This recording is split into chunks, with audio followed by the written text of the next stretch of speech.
নমস্কাৰ, মই গোপাল আপোনালোকক স্বাগতম জনাইছোঁ আমাৰ ইউএ নিজৰ এটি জনপ্ৰিয় অনুষ্ঠান ইউএ বিশেষলৈ। আন দিনৰ দৰে আজি আমাৰ ইউএ বিশেষত এগৰাকী শিল্পী আছে, যিগৰাকী শিল্পী পেছাত এজন শিক্ষক, সংগীত ভাল পায়, যি নিজে কণ্ঠ দান কৰে, যি নিজে গীত ৰচে। কোন সেই শিল্পীগৰাকী জানিব মন নাযায়নে? আহকচোন পোনপ্ৰথমে আমি সেই শিল্পীগৰাকীৰ কাষলৈ যাওঁ, তেওঁৰ বিষয়ে আমি কিছুমান জানো, তেখেতৰ পৰিচয় আমি জানিলোঁ। আপোনাৰ কাষলৈ আহিছোঁ। প্ৰথমে আমাৰ ইউএ নিজৰ দৰ্শকসকলক প্ৰথমে আপোনাৰ পৰিচয়টো জনাব। হয়, নমস্কাৰ। মোৰ নাম যতীন হাজৰিকা। মোৰ ঘৰ লখিমপুৰ ঢোলপুৰ কচুৱা মাজগাঁৱত। যিহেতু আপুনি পেছাত এগৰাকী শিক্ষক আৰু গান আপুনি ভাল পায়, নিজে গানো ৰচে, আমাৰ অনুষ্ঠানটি আৰম্ভণিতে ইউএ নিজৰ দৰ্শকসকলক কোনটো গীতেৰে আজি আমাৰ অনুষ্ঠানটো আপুনি আৰম্ভ কৰিব বিচাৰিব? মই লিখিছিলোঁ ক্লাছ 9ত থাকোঁতে এটি গীত। তাৰপৰা মই যেতিয়া লখিমপুৰ জেনেৰেলত পঢ়ি আছিলোঁ, তেতিয়া সেই গীতটো মই বাণীবদ্ধ কৰিছিলোঁ। 8টা গান গাইছিলোঁ। তেতিয়া সেই গীতটো মই মানে খুব ভাল লাগিছিলে মোৰ। সেই গীতটো মই গাইছোঁ। ঠিক আছে, নিশ্চয়। কপৌ ফুল গুজি দিম তোৰ খোপাতে, জেতুকা বুলাই দিম তোৰ হাততে, কেৰুজোৰ পিন্ধাই দিম তোৰ কাণতে, বিহু মাৰিবলে আহিবি, কঁকাল ভাঙি ভাঙি নাচিবি, ঢোলৰ চেৱে চেৱে তোৰ লাহি কঁকাল ভাঙিব যেনেকৈ, মোৰ মনটো লৈ উৰিব তেনেকৈ। মই জাষ্ট স্থায়ীৰূপে গাইছোঁ। হয়, খুব সুন্দৰ হৈছে, খুব সুন্দৰভাৱে আপুনি সুৰ গানটো গাই আমাৰ ইউজনী দৰ্শকক আমোদ দিছে। হয়, আমি অলপ কথা মাজলৈ আহিছোঁ, আপোনাৰ কাষলৈ আহিছোঁ। আপুনি যিটো গীতৰ যাত্ৰা, কাৰণ শিল্পী বহুত আছে, গীত বহুতে গায়, কিন্তু নিজে সুৰ কৰি নিজে লিখি গীত গোৱা কিন্তু শিল্পী আজি কম আছে, বহুত কম আছে। কিন্তু আপুনি তেনে এক নিদৰ্শন দাঙিছে, কাৰণ আপুনি এজন শিক্ষক হোৱাৰ উপৰিও সংগীত জগতখন আপোনাৰ এক খলকনি আছে। এইটো যিটো প্ৰেৰণা ক'ৰ পৰা আহিল? এনেটো মানে মোৰ দেউতাই গীত গাইছিলে আগতে, খুব ধুনীয়া গীত গাইছিলে। মই দেউতাই মানে সন্ধিয়া সময়ত গীত গায় কেতিয়াবা, মই শুনো, শুনি শুনি শিকিলোঁ নিজে নিজেই। তো শিকি পেলাই স্কুলতো গালোঁ, তেনেকৈ ক'ৰবাত ফাংচন কৰিলোঁ। তাৰপৰা লাষ্ট মই এটি এলবাম উলিয়াইছিলোঁ। মই ডিগ্ৰী পঢ়ি থাকোঁতে, ডিগ্ৰী ছেকেণ্ড ইয়াৰ আছিলোঁ তেতিয়া। মই এলবাম মঞ্জু জ্বলিছে বুলি এটা উলিয়াইছিলোঁ এলবাম, চলিছিলে বাৰু সেইটো। তাৰপৰা তেতিয়াৰ পৰা কৰিলোঁ, কৰাৰ পিছত আপোনাৰ 2-এটা প্ৰগ্ৰেম পালোঁ, ষ্টেজ কৰিলোঁ, তেনেকৈ আৰু। ঠিক আছে, কথা মাজলৈ আমি যাম। আকৌ এটা গীত আপোনাৰ পৰা শুনিব বিচাৰিম, এইবাৰ কোনটো শুনাব? মই তাতে লিখিছিলোঁ 8টা গীত মোৰেই আছিলে নিজৰ। এটা লিখিছিলোঁ তাকুৰি ঘূৰা দি বুলি এটা গীত লিখিছিলোঁ মই। গাইছোঁ। ঠিক আছে। তাকুৰি ঘূৰা দি কিয়নো ঘূৰিছ, পখিলা উৰা দি কিয়নো উৰিছ, বহাগৰে বতৰত কপৌ ফুল ফুলে। এতিয়া পাহৰিছোঁ অলপ। ঠিক আছে, খুব সুন্দৰ।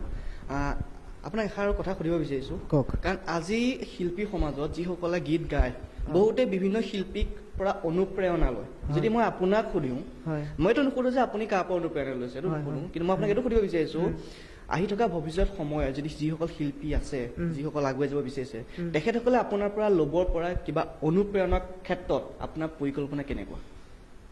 মোৰ পৰা নেকি?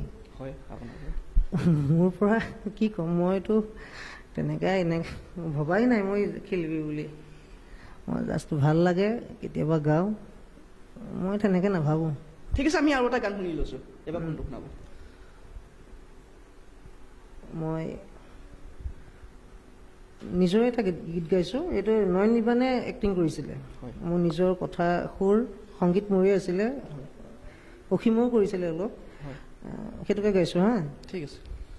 হাততে জেতুকা লৈ আহিবা ঘৰলৈ, দুহাততে বুলাই দিবালে ফুলে কৈ, পাহাৰ বগাই বগাই কপৌ ফুল আনিবা, গুজি দিবা ঘিলা খোপাতালে ফুলে কৈ। তো ডুৱেট ছং আছিলে, মই লিখিছিলোঁ এই নৱনীতা শৰ্মা যে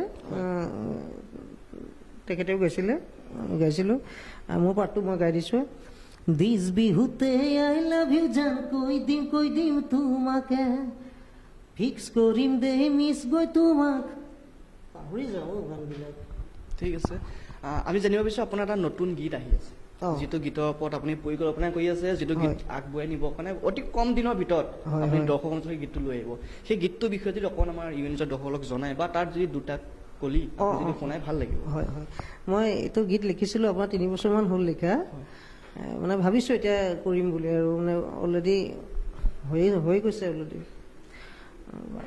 শ্বুটিং অলপ চলি আছে এতিয়া অলপ শুনাই দিওঁ ন ঠিক আছে এ প্ৰভু জটাধাৰী হে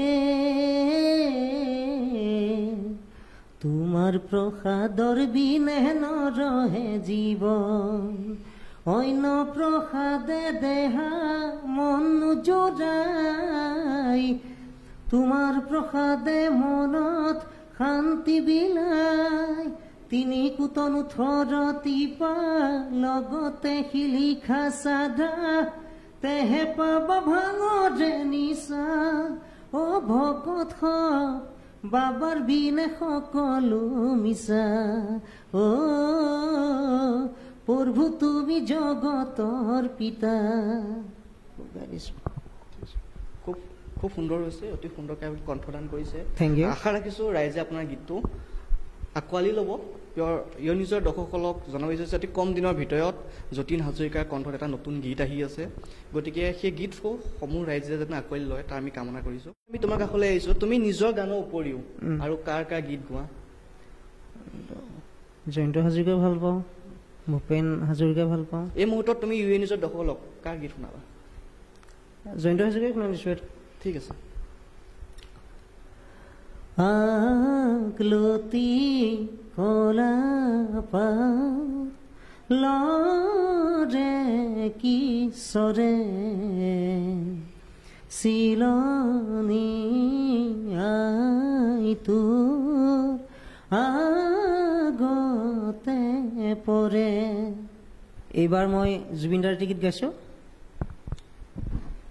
কাৰ পৰশ কাৰ সাধু কাৰ কুবা কাৰ তিতা মিঠা এষাৰিমা জীয়াই থাকিবৰে লাগে আমাৰ কাৰ পৰশ কাৰ সাধু কাৰ কুবা কাৰ তিতা মিঠা এষাৰিমা জীয়াই থাকিবৰে লাগে আমাৰ হুমুনিয়া চেঁচা চেঁচা এই দুখৰে কামিহাৰ ভাঙি যোৱা বতাহ লাগে জানো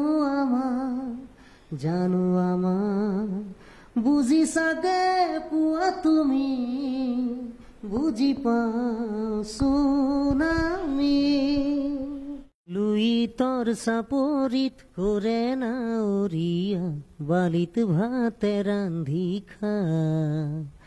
খাউদৰ ডিঙৰা বগা পালে তৰা উজনি দেশলৈ যায় খাউদৰ ডিঙৰা বগা পালে তৰা উজনি দেশলৈ যায় হেৰো নাৱৰীয়া মেলি দে ডিঙৰা তৰি দে শুকুলা পাৰ হেৰো নাৱৰীয়া মেলি দে ডিঙৰা তৰি দে শুকুলা পাৰ পশ্চিমৰ দিশৰে পচুৱা আহিছে পশ্চিমৰ দিশৰে পচুৱা আহিছে বতাহ বুলিছে ভাল লুইতৰ চাপৰিত কৰে নাৱৰীয়া বালিত ভাতে ৰান্ধি ঠিক আছে খুব সুন্দৰ আমি অনুষ্ঠানৰ শেষলৈ আহিছোঁ তুমি শেষত আমাৰ কোনটো গীতৰ জৰিয়তে আজি আমাৰ অনুষ্ঠানটো সামৰিব বিচাৰিবা